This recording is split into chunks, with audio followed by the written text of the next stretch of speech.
Ito guys ay Ficus Shiveriana, no? Moonshine rubber tree. Naglagas siya kaya binalak ko siyang i-air layering, kaso lang hindi siya nag-ugat, no? Ayan, may tumubo ng moose pero hindi pa din siya nag-uugat. Instead ay nag-multiple branches na lang siya. O, tingnan nyo. Ang cute.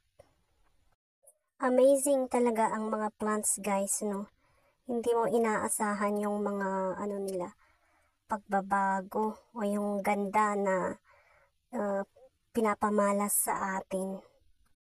Pero kung hindi ka plantita or ornamental plants lover, hindi mo ito ma-appreciate.